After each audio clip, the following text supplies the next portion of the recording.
Good day, my name is Dr. Bruce Lambert. I'm your Port Credit Mississauga Chiropractor, and I have people ask me, how do I help people? How do I work on people? And I use chiropractic techniques that are quite numerous. Some of the techniques, I'm using a table, which is basically a bench the person lays down on top of, and has pieces that move.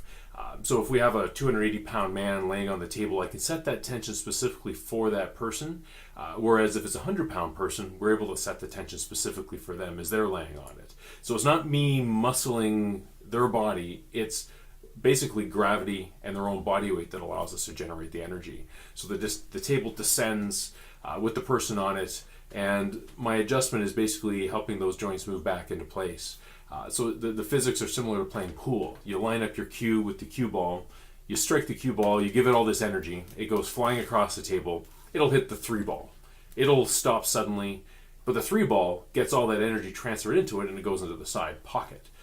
So that energy exchange is similar to how the table works. So the table may make some noise with the moving pieces or the drop pieces, as we call it. Another technique name would be Thompson technique. But that's one way that we can use to adjust our patients. I may also use adjusting instruments like an activator or an integrator.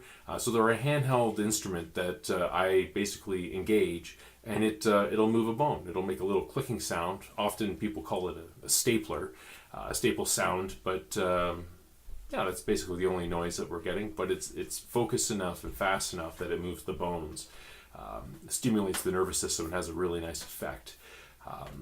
Other techniques may be hands-on, so I may use my hands to move a bone. And in so doing, it's obviously achieving that intent and it moves those joints. But what happens is it creates a little space, a little vacuum. And it allows gas bubbles that are in our lubricating fluids to expand. So it's like opening a bottle of Perrier or a bottle of champagne, a bottle of Pepsi. Those gas bubbles rush into the space and come on out, and it makes little popping noises.